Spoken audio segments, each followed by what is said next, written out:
Pedida nessa noite, Vanderlei, que vocês já conhecem mais, é acostumado com a palestra dele aqui, está pedindo para avisar que nós viemos sem a companhia dos bons espíritos, porque viemos muito depressa, correndo demais. Mas o nosso atraso foi devido a uns imprevistos de engarrafamento e batidas na saída de Belo Horizonte. Então nós gostaríamos que vocês nos perdoassem esse pequeno atraso aí. Nós, quando recebemos o convite de vocês para falar sobre esse tema, que é o progresso espiritual do homem na atualidade, né, à luz da doutrina, nós ficamos muito felizes porque, por nós já estarmos trabalhando há alguns anos dentro da doutrina e de estarmos acompanhando os acontecimentos sociais na ótica da doutrina, a gente tem percebido que realmente o progresso da humanidade ele é inquestionável. O progresso das nossas estruturas sociais, das nossas leis humanas, de todos aqueles aspectos que regem a nossa vida de convivência, eles têm sido submetidos a um processo de crescimento, de engrandecimento, que seria inevitável que a gente fizesse essa constatação.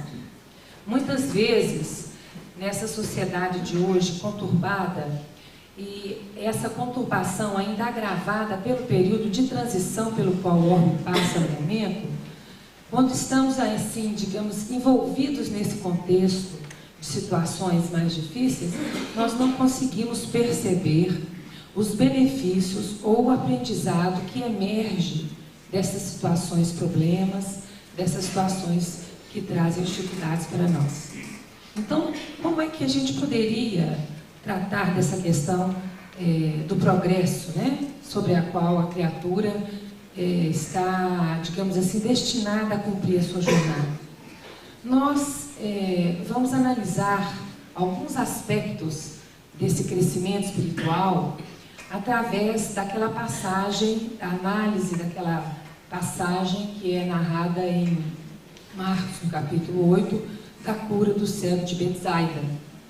A gente vai perceber vários aspectos da nossa caminhada evolutiva, da nossa postura diante da vida, da nossa colocação perante os conhecimentos que a gente tem recebido, não só doutrinários, mas também a níveis intelectuais, familiares e sociais, e vamos fazendo aquela analogia com a nossa vida, com a participação de vocês, porque a nossa intenção não é ficar fazendo uma palestra, uma oratória, falando sozinho. Não é da nossa dinâmica, não é da nossa maneira de trabalhar a gente falar sozinho. Então, nós contamos com a ajuda de todos vocês. Eu só gostaria de fazer uma ressalva para vocês. No livro dos Espíritos, na pergunta 781, num comentário de Kardec, a resposta que ele fez aos espíritos, ele comenta que o progresso é uma força viva no universo. E essa abordagem de Kardec, ela me impressionou bastante, porque eu jamais imaginei a aplicação da lei de progresso como uma força viva. E essas duas palavras, elas estavam escritas assim, em itálico, diferenciadas da maneira comum de se apresentar. E aquilo me chamou a atenção porque nós estamos imersos nessa força viva e fazemos parte dela. Então, assim, dá para a gente ter um consolo muito grande, saber que nós estamos debaixo da misericórdia divina, regidos por esta força viva divina e que nos conduz irrevogavelmente para um estágio de elevação, de perfeição. Então, que o nosso trabalho hoje, desta noite, ele fique bem marcado no nosso espírito como sendo aquela constatação de que realmente as minhas conquistas, elas são intransferíveis e indiscutíveis. Eu posso levar mais tempo ou menos tempo, mas elas acontecerão em qualquer época, desde que eu me dedique e me esforce para isso. Então vamos lá. Aí está marcado, né, versículo. Aqui eu atrapalho menos? Ou ainda atrapalho? Acho que não vai ter muito jeito não, né? Marcos 8, 22 a 26. E chegou a Betsaida, e trouxeram-lhe um cego, e rogaram-lhe que lhe tocasse. Nós vamos tirando alguns detalhes desse versículo e vamos encaixando nas nossas reflexões acerca do progresso da criatura na sua jornada evolutiva. Se nós percebermos que quando a gente envolve a figura do Cristo, nós vamos estar assim, sempre às voltas com a atividade. Ele sempre está chegando, ele está saindo, ele está andando, ele está ensinando, ele está pregando. Então, a ação constante na figura do Cristo, ela já é para nós um agente sinalizador do que deve ser a nossa atividade no campo das conquistas, sejam elas de que nível for. E quando nós falamos em Betsaida, nós vamos nos reportar a um acontecimento muito importante durante o período que Jesus esteve aqui na Terra, que foi a pesca maravilhosa. Porque Betsaida, em aramaico, quer dizer casa do pescador, ou casa da pesca, casa dos pescadores. E se nós pararmos para analisar um pouquinho, nós vamos perceber que quando Jesus começa a chamar os seus apóstolos, a compor o seu colégio apostólico, é exatamente a esse perfil humano, esse perfil representado pelo pescador, aquele perfil de simplicidade, de humildade, de coragem, de dedicação e de perseverança que ele recorre. Então, não é coincidência que Jesus, nesse ambiente que é representado pela Betsaida, né, naquele ambiente ali da simplicidade, ele seja abordado por um grupo de pessoas que lhe trouxeram um cego. Por que esse cego foi trazido? Não é mesmo? A gente poderia se perguntar. Ele não sabia caminhar por si só? Será que ele sozinho não teria chegado a Jesus? Ou será que aquela adesão de pessoas mais conscientes do que aquela criatura favoreceram a aproximação deste companheiro até Jesus? Porque o verbo trazer quer dizer colocar perto de, acessível a.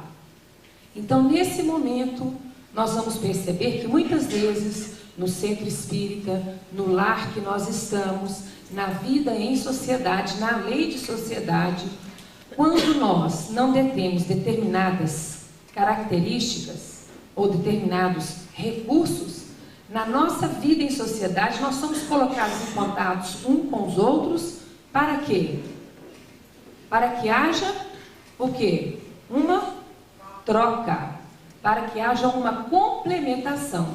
Então, nessa frase, e trouxeram-lhe o cego, nós vamos perceber que está aí a lei de sociedade, a ajuda mútua, a complementação. Aquela tranquilidade de se dirigir a Jesus com objetividade, sem ter tropeço algum, o cego não tinha, mas houve na vida daquele elemento pessoas ao seu lado que o conduziram até Jesus. Quantos de nós que aqui estamos na doutrina espírita, estamos usufruindo dos benefícios que o Evangelho e a doutrina dos Espíritos nos traz, porque alguém praticamente nos conduziu até a doutrina, nos levou em suas mãos até Jesus. E naquele momento nosso, de necessidade, nós fomos acolhidos, amparados, devidamente esclarecidos.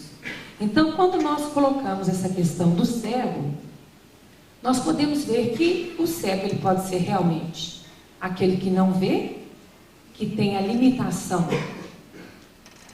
física, mas pode ser também um outro tipo de cego. Que outro tipo de cego poderia ser? Aquele que enxerga, mas não vê. E como é que a gente explica isso? Aquele que enxerga, mas não vê. Aquele que quer ver. Olha como a companheira aqui na frente respondeu bem. Aquele que não quer ver. O que Jesus falava assim? Ah, quem tem olhos de ver, que veja. Mas todo mundo tinha olho. Como é que é esse negócio? Como é que todo mundo não via?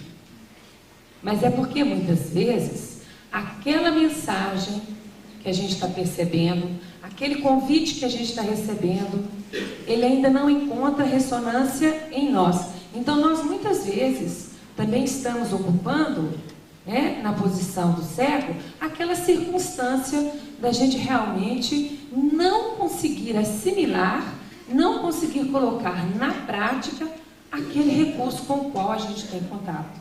É só questão de querer, gente? Ou é poder? Ou é poder e querer? Como é que é essa questão? Sair dessa cegueira de ter olhos de ver, como é que é? Depende do quê? De quê? Do querer. O querer está principalmente ligado a quê? A questão da vontade, não é? Não é a vontade o gerente supremo da nossa mente? Não é o gabinete da vontade, o gerenciador supremo lá do departamento da imaginação, do departamento da criatividade, da inspiração e por aí afora? Então é importante que nós, nesse processo do nosso caminhar, se nós reconhecermos em nós, algum ponto cego, ou alguns, né, no caso, que a gente tenha essa humildade, essa simplicidade de reconhecer que nós precisamos estar recebendo, dentro do nosso progresso, da nossa caminhada evolutiva, esse amparo de que alguém rogue por nós. Olha, muitas vezes nós sabemos que o auxílio do plano espiritual ele é feito através do quê? Das intercessões. Ou não? Será que nós nunca lemos nada sobre a questão de intercessão espiritual em favor de outros? Hein, gente? A gente está assim de exemplos na obra de André Luiz, não é mesmo? Lá naquele caso, o Beijo de Vida Eterna, tem um desencarne lá que ele é adiado, vocês lembram disso? Por intercessão de um espírito que estava para reencarnar e era o neto da senhora que ia desencarnar. Se a mãe falecesse, a filha ia passar mal, o espírito que ia reencarnar ia ser abortado e não ia reencarnar. Então, por intercessão, por mérito daquela criatura, foi prorrogada, foi dada uma moratória para aquela companheira, para que ela vivesse alguns anos mais, até que aquele reencarnante, a sua mãe, estivesse tranquilamente dentro do campo da sua vida diária. Então vejamos que essa questão do rogar, muitas vezes, nós não permitimos nem que nós mesmos roguemos por nós. E nesse aspecto aqui da lei do progresso, se nós não somos capazes de rogar por nós mesmos, a providência divina, num determinado momento, ela providencia para que as suas leis de progresso entrem em ação em favor da criatura, sob o comando, sob a orientação de outros espíritos mais capacitados. Por isso é que o cego teve a oportunidade de rogar, de ter alguém que rogasse por ele, para que Jesus o tocasse. Quando eles rogam para Jesus esse toque, o que vocês acham que estava sendo solicitado ali naquele momento? A cura. Mas por que o toque? Vocês não lembram daquele centurião que falou assim: ó, você não precisa ir lá em casa, não. Eu, quando mando um comandado meu fazer isso, assim, ele vai lá e faz. Então, o senhor que tem muito mais poder que eu, fala que a minha filha vai ficar curada, que meu servo vai ficar curado, que ele vai ficar curado só com a sua palavra. Então, a questão do toque ali já denuncia o quê? Hein? A fé da criatura, mas também a energia, a necessidade de uma transmutação, de uma transferência, de uma coisa mais ostensiva. Porque poderia muito bem acontecer o quê? que eles rogassem que ele dissesse ser curado e ele se curaria. Mas na verdade, os amigos estavam solicitando o que? Um toque, uma coisa mais física, concreta, íntima, pessoal. Nós muitas vezes estamos na situação desse cego. E às vezes a gente não é tocado, não. A gente às vezes é sacudido para despertar na nossa evolução, né? Porque Jesus já tocou tanto o coração da gente, Jesus já tocou tanto a nossa alma, com delicadeza, com amor, com ternura, com perdão, com paciência. De repente nós precisamos realmente de um toque mais ostensivo, que era o caso desse nosso companheiro aqui, né? Então nós vamos adiante aí na análise do nosso trabalho. Alguém gostaria de trazer mais algum comentário, gente, sobre esse versículo? O estudo é em conjunto, hein? Nós precisamos fazer o trabalho em conjunto. E tomando o cego pela mão, levou-o para fora da aldeia, e cuspindo-lhe nos olhos, e impondo-lhe as mãos, perguntou-lhe se via alguma coisa. Olha que esse versículo tem coisa para a gente estudar. Muito bem. E tomando o cego pela mão. Olha que atitude sublime de quem se coloca na condição de provedor, de agente de transferência das bênçãos divinas em favor da criatura. Tomando-o, né, pela mão. Quer dizer, Jesus toma a si, pega sob sua responsabilidade aquela criatura, segura aquela criatura firmemente, certo? Para prestar a ela o auxílio necessário. Se nós estamos na condição de receber um auxílio, a coisa que mais nos dá segurança é esse sentir que pegam em nossas mãos.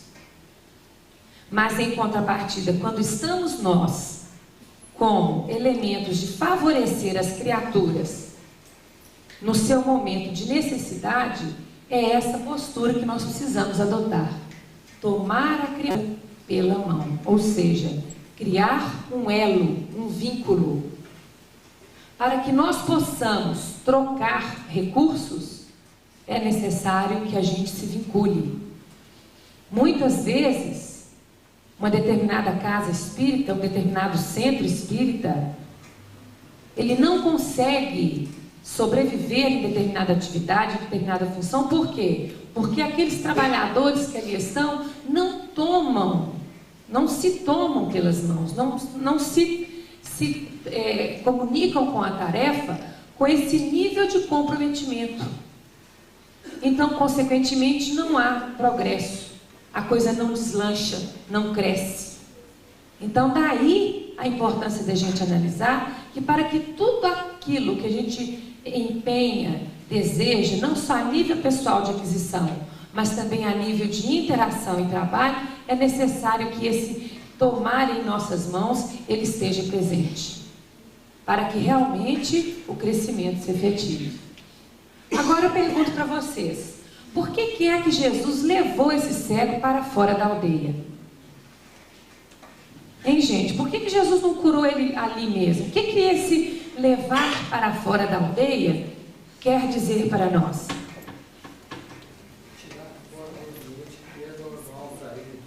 Tirar fora do ambiente que lhe é normal, que lhe é natural. E eu pergunto para vocês, qual que é o nosso ambiente mental natural?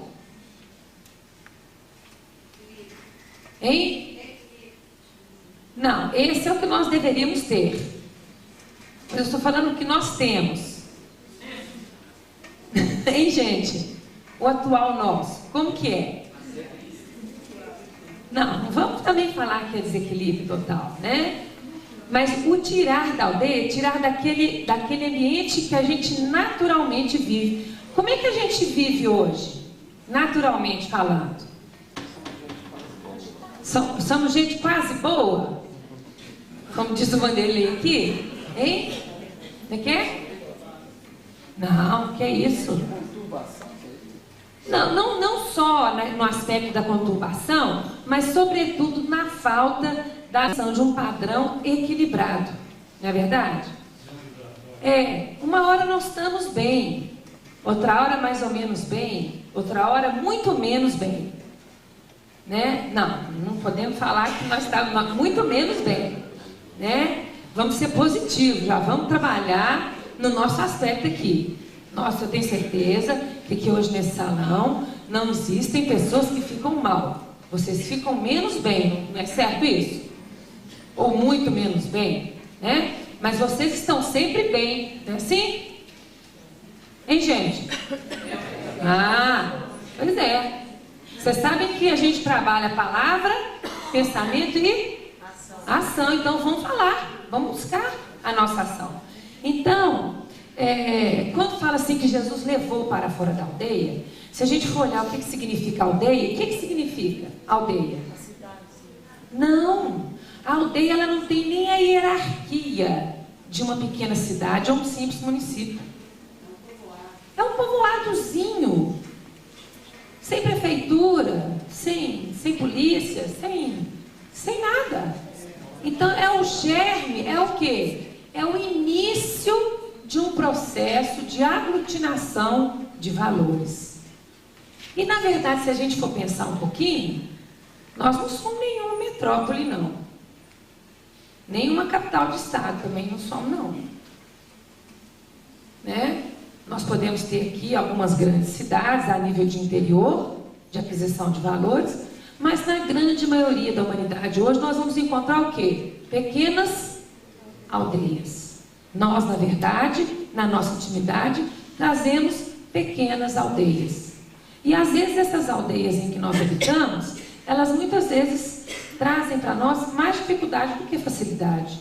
Então, para que a gente possa ter um contato com Jesus mais estreito, mais eficaz, é preciso que Jesus venha, nos retire da nossa aldeia pela mão e nos leve para fora do nosso ambiente. Então, toda vez que eu consigo essa conexão com Jesus, toda vez que eu consigo essa ligação com as leis divinas, eu estou marcando um ponto de progresso na minha caminhada evolutiva. Então, que a gente saiba abrir esses espaços cada vez mais, porque, segundo o Livro dos Espíritos, quando nós damos o primeiro passo, este primeiro passo, ele é agente facilitador de todos os demais passos que virão depois. Mas é o mais difícil. Mas uma vez dado esse primeiro passo, os outros virão com mais facilidade. Certo? E impondo-lhe as mãos, perguntou-lhe se via alguma coisa. Impondo-lhe. Pulou, cuspindo nos olhos. Hein? Pulei? Tá. E cuspindo-lhe nos olhos. Gente, esse aspecto de usar a saliva no processo da cura, ele era muito comum entre os gregos e os judeus. Muito comum. E se a gente for analisar a natureza química da saliva, nós vamos ver que ela tem uma enzima chamada pitialina, que ela já começa o processo digestivo na mastigação, transformando o amido em maltose. E essa substância, que é a pitialina, ela é um catalisador de uma reação química. O catalisador tem a função de fazer o quê? Acelerar o processo de uma reação química. Então, quando a gente coloca, né, a cura, Jesus ali colocando aquele magnetismo dele, ostensivo, né, naquela parcela de substância que fazia parte do seu próprio ser, ele estava fazendo o quê? Ele estava acelerando um processo naquela criatura. É claro que aí nós precisamos olhar nos dois aspectos. Havia cegueira física que ele tinha que curar, da qual ele utilizou do magnetismo da sua saliva para poder romper aquela energia negativa que estava incrustada sobre aquele órgão visual daquele cego, para que ele voltasse a enxergar. É como se o magnetismo ele dissolvesse, não é? E Jesus ainda impôs as mãos, quer dizer, complementou o processo de doação de energia. Mas nós precisamos entender também que quando Jesus atua em nós, com seus ensinamentos, com o seu evangelho, ele acelera o nosso processo de crescimento espiritual. Daí a importância da doutrina dos Espíritos e do Evangelho de Jesus no nosso processo de transformação moral. Daí a necessidade da gente conhecer cada vez mais, estudar cada vez mais a doutrina e o Evangelho de Jesus, ou seja, o Evangelho de Jesus à luz da doutrina, porque Jesus é a porta, Kardec é a chave, para que nós possamos adentrar no nosso processo de transformação moral. Então, toda vez que nós temos um contato mais estreito com Jesus, em qualquer processo nosso de cura, porque se eu entro em contato com o Evangelho para minha transformação moral, é porque alguma coisa vai mudar no meu contexto espiritual.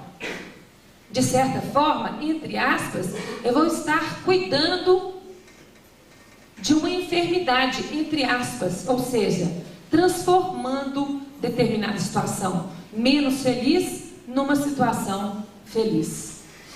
Então, esse contato aqui ostensivo, através, da dinamização do recurso, expresso nessa palavra aí, do cuspir-lhe, ela traz para nós essa reflexão, esse processo de vinculação e aceleração do nosso crescimento. Agora, e impondo-lhe as mãos, que é a complementação do processo. Numa primeira etapa do nosso desenvolvimento espiritual, uma função, digamos assim, necessária é essa imposição das mãos. Porque ela ocorre conosco no momento da nossa criação. Por isso que há esta imposição. Por que a lei de progresso ela é irrevogável? Porque ela está no germe da criatura. Foi colocada ali pela mão de Deus. Então, nesse primeiro momento nosso de conscientização, nos é imposto, nos é colocado de forma que não dá para refutar, que o nosso caminho, que a maneira de nós conseguirmos alcançar a nossa redenção espiritual vai ser por esse processo, esse. Então, de certo, essa imposição ela vem para nós como uma lei irrevogável, divina e natural, e que só traz para nós benefícios quando colocada no cumprimento em favor da criatura. Então, nesse primeiro momento aqui de contato, Jesus desperta nesse cego o quê? A conscientização dos seus valores espirituais. E nós vamos ver isso no versículo seguinte. Então, esse despertamento para os valores espirituais, ele é impositivo na criatura. Mais cedo ou mais tarde, ele vai despertar para a necessidade de reavaliar sua caminhada, de redirecionar seus passos em direção a Deus. Todas as criaturas no universo estão submetidas a esse processo. Por isso é que nesse primeiro momento, Jesus impõe as mãos à criatura, ou seja, ele desperta na criatura, através da sua ação, toda aquela conscientização que ela tem, toda aquela percepção que ela deve ter com relação à sua caminhada. E pergunta-lhe, olha para vocês verem, Jesus precisava perguntar para saber? Hein, gente? Mas então por que é que Jesus pergunta? Isso quer dizer o quê? Esse perguntou-lhe, o que esse perguntou-lhe quer dizer na nossa evolução, no nosso progresso? Conscientização. Mas essa conscientização ela é fruto do exercício do quê? Do livre-arbítrio. Jesus já sabia exatamente o que estava acontecendo com o cego naquele momento ali. Mas ele perguntou para o cego, porque ele queria dar chance ao cego de se auto-perceber. Então, nesse momento, nós vamos ver ali uma didática de Jesus sublime no serviço em favor das criaturas, que é o respeito às limitações e às necessidades de cada criatura. Então, por isso que ele pergunta. Agora, Jesus, ele é tão sutil, ele é tão delicado, ele respeita tanto o nosso momento de crescimento, que ele pergunta se o cego via alguma coisa. O que será que quer dizer este alguma coisa? Por que Jesus só não perguntou assim se ele via? O sentido não ia ficar completo? Para a gente entender? Hein, gente? Então, por que será que aquele alguma coisa está ali? O que significa para nós esse alguma coisa? Pode falar alto, não cochicha com o do lado, não, que a gente escuta. Mais alguma coisa além dos dois. Hein? Mais alguma coisa além dos dois. Mais alguma coisa além dos dois. Diz o companheiro, quer dizer, estava lá o cego e estava Jesus. Mas só estava o cego e Jesus lá naquela hora, gente? Não, se ele queria ver realmente. Se ele queria ver realmente. Ou até onde a vontade dele ia determinar a absorção daquele recurso que Jesus estava oferecendo. Nós não temos lá no Evangelho que um produziu a 30, o outro a 60 e o outro a 100? Não é assim que está lá? Então, cada um tem a capacidade de absorver os recursos numa determinada proporção, ou não? Hein, gente? Aqui todo mundo aprende tudo da mesma forma, absorve igual? Não absorve. Então, ali quando Jesus pergunta de alguma coisa, Jesus já está querendo ver aonde é que ele tinha conseguido alcançar a criatura. Mas voltando na minha pergunta, além do cego de Jesus, quem é que estava lá naquela hora da cura? Jesus pegou o cego pela mão e foi lá para fora da aldeia. Estava Jesus e o cego e mais quem? Como? Discípulos de Jesus? Poderiam estar com certeza. E quem mais? Os que levaram o cego. Hein? Os que levaram o cego para ser curado. Os que levaram o cego. Mas ainda está faltando uma turma boa aí, que nós estamos deixando para trás. Os espíritos que estavam lá para coadjuvar o trabalho de Jesus. Então nós podemos imaginar a cena, Jesus junto ali com o cego, cercado ali pelos discípulos, né? Para manter uma certa privacidade naquele ambiente de cura, e aquelas pessoas mais ao longe lá. E ali naquele ambiente, Jesus com os amigos espirituais curando. Então vamos ver o que é que o cego viu. E levantando ele os olhos, disse: vejo os homens, pois os vejo como árvores que andam. Vejamos bem até a gente chegar lá no que ele viu, o que ele teve que fazer antes. Olha bem. E levantando ele os olhos. Essa parte do versículo está claro para nós que na conquista do nosso progresso, dos nossos valores imortais, nós mesmos temos que fazer o quê? A nossa parte.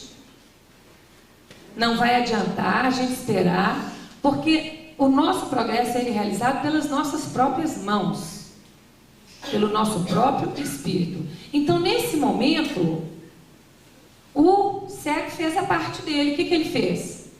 Levantou-se, olha lá, levantou os seus olhos, ou seja, ele saiu daquele patamar vibratório que ele estava, lá da aldeia, buscou mentalmente uma adesão com os valores crísticos que estavam ali dentro dele e colocou aqueles valores crísticos em contato com aqueles valores que Jesus estava doando para ele, criando assim um canal de comunicação.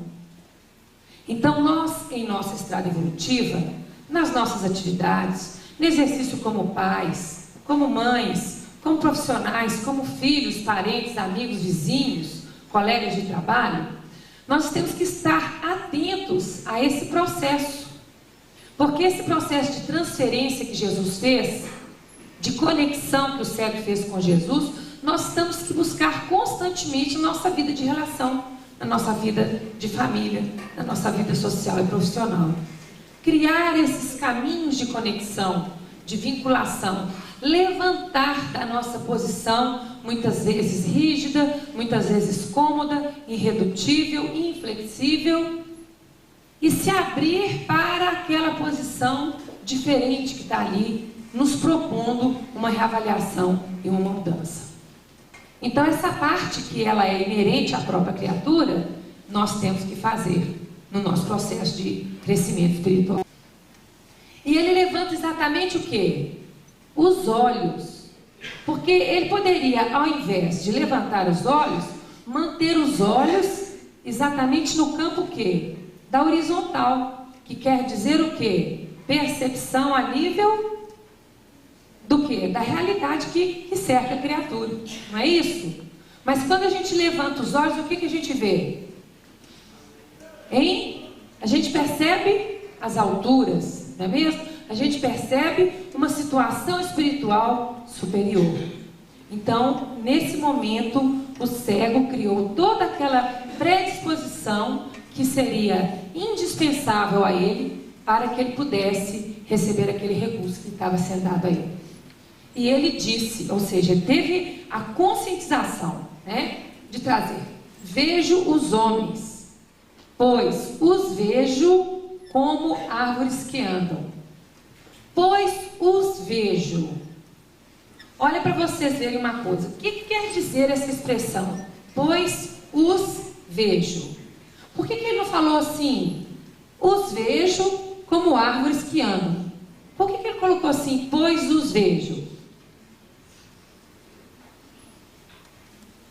Hein, gente? Por que será? Porque aquela maneira era a maneira dele, mas ele já sabia que aquela forma que ele tinha de encarar aquela visão não era a forma real. Então, pois os vejo, quer dizer, é a maneira que eu vejo, é a forma que eu interpreto. Quer dizer que não é a forma que Jesus via, era a dele. E agora, quando ele fala assim, vejo homens como árvores que andam, nós vamos encontrar várias referências doutrinárias que nesse momento Jesus estava despertando no espírito daquele cego a percepção para as verdades espirituais. E naquele momento ali, naquele instante, o primeiro contato dele, além de ser com a figura de Jesus, foi um contato visual com os amigos espirituais que estavam ajudando Jesus no processo da cura. Então, quando nós temos o contato com os conhecimentos das verdades espirituais, cada um de nós é de um jeito, não é? Qual que é a principal fonte das dificuldades e das interpretações dentro do movimento espírita? E não da doutrina.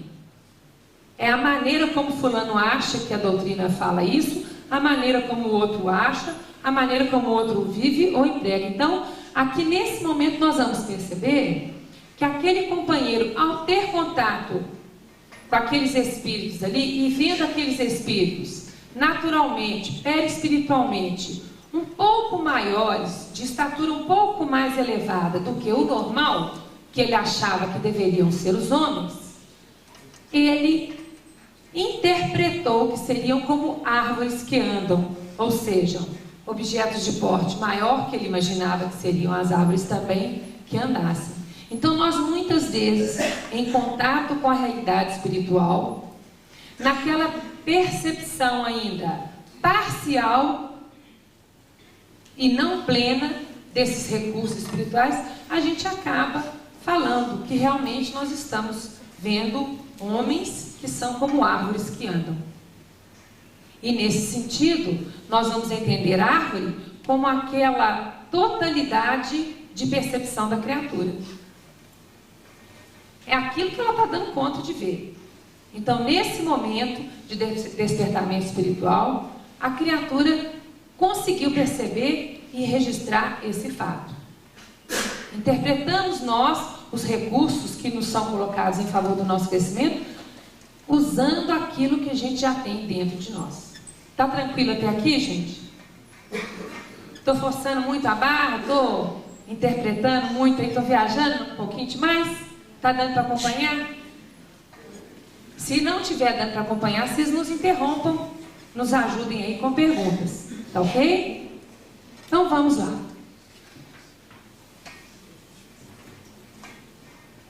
Depois tornou a pôr-lhe as mãos nos olhos, e ele, olhando firmemente, ficou restabelecido e já via ao longe e distintamente a todos.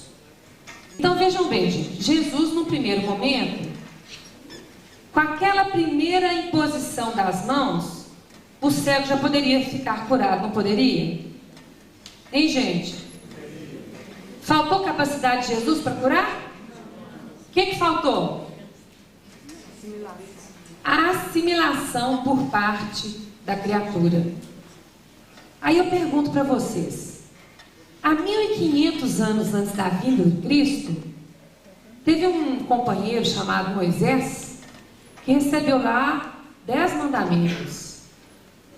Será que o exercício daqueles 10 mandamentos lá da lei de justiça, eles seriam capazes, se vividos na sua integralidade, de redimir todas as criaturas do nosso orbe? Perceberam a minha pergunta? Se a gente vivesse aqueles 10 mandamentos lá da época de Moisés na sua íntegra,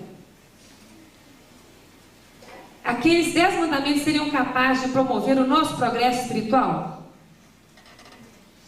Hein, gente? Naquela época sim, mas no futuro não. Daquela época para cá, aqueles 10 mandamentos em si, para espíritos que se adequassem e assimilassem aquelas mensagens, seriam capazes de promover a redenção espiritual de qualquer criatura. Mas o que aconteceu com a grande maioria? Tomou contato com aqueles ensinamentos, mas não os praticou. Portanto, não assimilou. Então, o que aconteceu? Não conseguiu o progresso espiritual almejado. Aí veio Jesus, com toda a sua lei de amor, com todo o seu entendimento, com o seu evangelho. E nos ofereceu o quê? Todos os recursos que ele tinha para a nossa redenção espiritual. Nós assimilamos naquela época, há 2000 anos atrás, somos capazes? Naquele primeiro momento lá? Não fomos capazes. Aí vem o advento do Espiritismo trazendo para nós o quê? A verdade, que tira o véu sobre os ensinamentos do Mestre. E agora eu vou fazer uma pergunta que ninguém precisa responder. Será que com esse advento do Consolador prometido, nós assimilando os recursos que a bondade divina coloca para o nosso progresso espiritual? Será que temos correspondido aos esforços do Cristo? Que quando nós somos deportados lá de Capela, há 32 mil anos antes de Cristo, ele nos recebeu na psicosfera da terra e prometeu que nos tomaria sob sua guarda e que numa determinada época, quando nós estivéssemos preparados, ele viria ter conosco em nosso ambiente para nos mostrar o caminho da nossa redenção. Então é muito importante que nesse momento, no limiar dessa nova era que se inicia aí, nós façamos essa pergunta para nós mesmos. Será que nós não estamos requisitando de Jesus, por N vezes que sejam, essa segunda complementação de auxílio? Porque agora não impõe mais as mãos, olha lá. Jesus, ele faz o quê? Põe a mão. Aí no caso agora, olha, você já foi despertado nas questões espirituais, você já sabe, você já teve contato, você já viu. Mesmo que você tenha visto como homens que eram árvores que andavam, mas você teve contato. Seja qual for a sua limitação de progresso evolutivo, você teve contato, então já foi imposto a você o despertamento. Você já foi colocado ante você mesmo, perante a justiça divina. Então agora compete a mim somente pôr as mãos, por quê? É aquela complementação que eu posso dar, né? E Jesus sempre, né, tornando a pôr. Jesus sempre, continuadamente, indefinidamente, trabalhando em nosso favor. Tornando hoje, sempre, trabalhando, enviando missionários, reivindicando para nós novas oportunidades, novas chances de sorrimento espiritual. Exatamente para os nossos olhos, para que a nossa capacidade de visão espiritual se dilate. Então, nesse momento, quando nós estamos colocados diante do uso do livre-arbítrio e da assimilação desses recursos, e nós conseguimos fazer isso de forma eficaz, o que acontece? Nós precisamos o quê? Olhar firmemente. Olha a posição determinada que esse elemento tomou naquele momento da cura. Então ele estava firmemente decidido o quê? A ver. Então ele olhou firmemente. Será que na minha caminhada evolutiva eu estou firmemente posicionado? Estou firmemente vinculado com a tarefa na qual participo? Eu estou firmemente envolvido no centro espírita que eu quero? Será que eu estou firmemente vinculado aos encargos que a minha presença naquele centro ali, naquele tempo de trabalho de oração acarretam para o meu espírito? Essa firmeza tem que me acompanhar, eu tenho que estar olhando firmemente para o objetivo, para as oportunidades do crescimento que me são oferecidas. E me são postas, não são impostas. As oportunidades, elas não são oferecidas, elas não são impostas, não. Cabe a mim aproveitá-las ou não.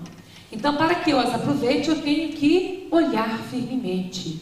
Eu tenho que me vincular com responsabilidade. Olha, gente, nós costumamos falar com os nossos companheiros de movimento, quando a gente vai fazer algum estudo, que nós temos 3 pontos a nosso favor. 3 pontos muito sérios, que se nós não soubermos aproveitar destas 3 circunstâncias atuais, nós vamos ainda gastar umas 3 ou 6 reencarnações para adquirir o que temos exatamente neste momento. A primeira questão que nós temos é que nós estamos reencarnados nesse momento no mundo em transição, de provas e expiações para regeneração. Neste momento de transição, no orbe, tudo é dinamizado, tudo acontece de uma maneira incomum do que acontece nos demais períodos de processo de evolução dos orbes. Então nós temos as energias positivas atuando ostensivamente para a recuperação moral das criaturas. E temos também aquelas forças menos felizes atuando ostensivamente para vincular a criatura nas questões do mal. Então, se nós conseguimos progresso nessa encarnação nossa, nós conseguimos progressos equivalentes a 3 reencarnações ou mais. Porque o esforço que nós temos que fazer para romper com essa estrutura de transição caótica é muito grande. É um esforço muito forte. Então, quando nós nos decidimos firmemente em optar pelo nosso progresso, essa energia que é empregada nessa busca, ela é uma energia muito intensa, porque os obstáculos hoje são muito grandes, ou não são? Está fácil viver no mundo hoje? Quem não tiver um conhecimento espiritual mais profundo, é capaz de olhar para o mundo hoje e falar assim: Deus não existe. Ou eu estou mentindo, estou exagerando? Então, olha bem, estamos no orbe nesse momento. Então quer dizer que as nossas conquistas estão sendo favorecidas pelo nosso processo de sintonia com essas energias positivas. Temos um segundo aspecto. Qual que é? Estamos iluminados pela doutrina dos Espíritos, pelo Consolador Prometido, que traz o cristianismo redivivo para nós. Então nós estamos no momento oportuno, com uma luz oportuna, fabulosa, a nos orientar, que é a doutrina dos Espíritos, desvendando para nós o Evangelho de Jesus. E num terceiro aspecto, nós estamos num país onde mais recurso doutrinário existe para o movimento espírita. Então, reencarnar no Brasil, dentro da doutrina, num período de provas e expiações, é uma benção, que nós lutamos às vezes séculos para conseguir. Então nós não podemos oscilar, nós não podemos titubear, nós temos que ter firmeza, porque para adquirir uma oportunidade igual a essa, sabe lá Deus quando é que nós vamos ter, porque a fila lá para descer está grande. Sempre foi, né? E ele ficou restabelecido. Ô, gente, por que restabelecido, hein? Já era antes. Hein? Já era antes. Ele era estabelecido, só o quê? Retomou uma posição que ele tinha. Então, o que aconteceu aqui nesse momento? Ele readquiriu um patrimônio que já era inerente a ele. Que patrimônio é esse? É aquele que nós falamos lá atrás, né? Esse restabelecimento aqui significa, então, a retomada da criatura do seu patrimônio divino, do seu patrimônio universal. Então, ele novamente o quê? Depois de um período de curvas aí, de quedas e oscilações, nesse momento de contato com Jesus, ele retomou todo aquele patrimônio que ele tinha. Olha que coisa consoladora. Olha que fato, que constatação importante para nós. Não importa o tempo que nós tenhamos gastado até o presente momento. Importa que a partir de agora, que nós tivemos esse contato estreito com Jesus, nós estamos nos restabelecendo perante as leis divinas. Estamos adquirindo o direito de usar os títulos de filhos de Deus. E de agir como tais. E de gozar dos direitos e deveres que esse título nos confere. E aí o que é que acontece quando nós adquirimos essa posição? Naturalmente, o que acontece? A gente vê longe e distintamente a todos. Ver ao longe é diferente de ver longe. Ver ao longe quer dizer ver além do alcance. Vocês sabiam disso?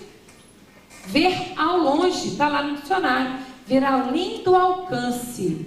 Quer dizer que quando nós conseguimos batalhar nessa posição toda de luta pela conquista dos nossos valores, e a gente firmemente sedimenta isso em nosso favor e de todas aquelas criaturas que convivem conosco, nós passamos a ver mais além. Então, aonde você vê ali uma criatura sofrendo determinada conjunção, ao invés de você desanimar, você entende que existe por trás ali toda uma lei de causa e efeito, que existe misericórdia divina, justiça divina, que a reencarnação está aqui para renovar as nossas oportunidades de crescimento.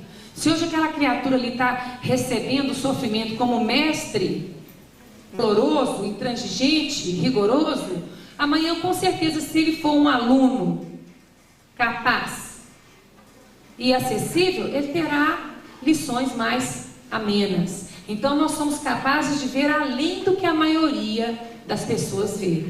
Então hoje para nós falamos assim, o mundo não está errado, não está tudo certo. Ou não está, gente? Hein? Nós temos condição de afirmar em qualquer ambiente que nós estivermos que o mundo está certo. Agora, nós podemos ser chamados de louco também. Isso aí podemos. Não tem problema, né? Assim, o mundo está despingolando, você fala que está tudo certo? Falo. Porque existe um ser supremo a governar todas as circunstâncias. E aí a gente percebe distintamente a todos. Ô, gente, ver distintamente é fácil. Distinguir gato de, como é que é? Lebre, é isso mesmo? É fácil. Saber do certo e do errado é fácil. Hein? Saber se a gente põe limite ou não põe, se a gente diz sim, se a gente diz não. Ter distinção no nosso falar não é fácil. Então, quando nós conseguimos adquirir um piso de distinção no nosso comportamento, nas nossas ações, como nos recomenda o Evangelho, seja o seu falar o quê? Sim, sim, não, não. A gente na maioria faz assim, mais ou menos. More or less. A gente inventou mais ou menos até em inglês, que nem os americanos e os ingleses não conhecem o more or less nosso. Né? Eles não entendem. Mas nós inventamos mais ou menos ali. Né? Então a importância da gente pegar essa questão de ver distintamente a todos.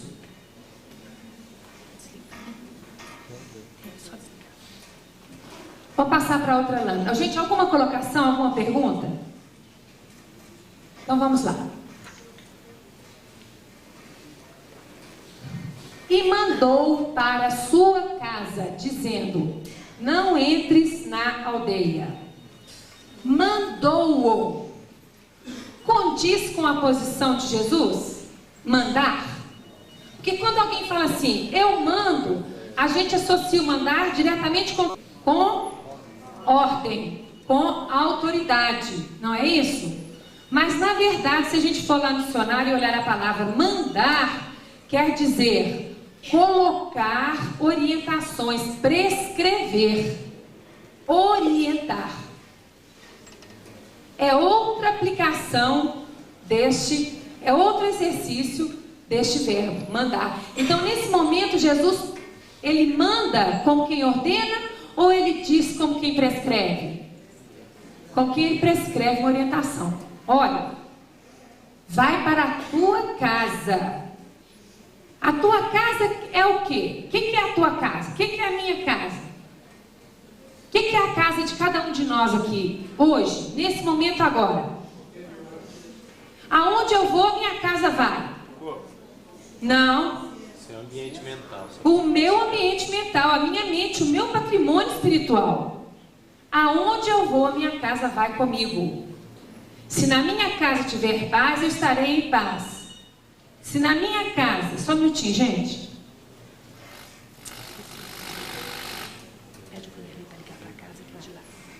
Se na minha casa tiver paz, eu estarei em paz. Se na minha casa tiver dificuldade, eu estarei em dificuldade. Tá certo? Então Jesus manda eu ir para minha casa. Mas olha, vamos analisar o contexto aqui do versículo. Eu estava cega, me levaram lá para Jesus. Jesus impôs as suas mãos sobre mim. Eu vi as realidades espirituais, mas ainda não consegui aplicá-las na minha vivência diária.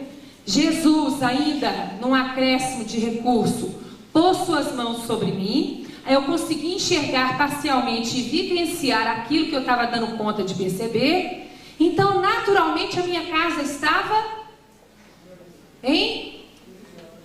A minha casa estava como? Depois desse contato com Jesus? Equilibrada. Em ordem. Ajeitada dentro do máximo que eu conseguia a nível de harmonização. Tá certo, gente? Então Jesus fala assim, olha, vai para a tua casa. Ou seja, coloca-te em sintonia com aquela harmonização, com aqueles valores mais superiores que você traz dentro de você mesmo. Se liga na sua parte mais nobre. Valorize aquilo que você tem de melhor em si mesmo. Preste atenção em suas qualidades. Dinamize essas qualidades. Invista nesses valores. Faça-os crescer e se multiplicarem. E não entreis mais na aldeia. Ou seja, não peques mais. Ou seja, não complica sua vida mais do que já complicou até hoje. Ou seja, vai daqui para melhor. Essa é a proposta do Cristo, é a proposta de Deus. É essa a mensagem intrínseca colocada na consciência de cada criatura no universo inteiro. Se nós formos analisar a humanidade vinculada ao planeta Terra, nós estamos falando de uma humanidade de minoria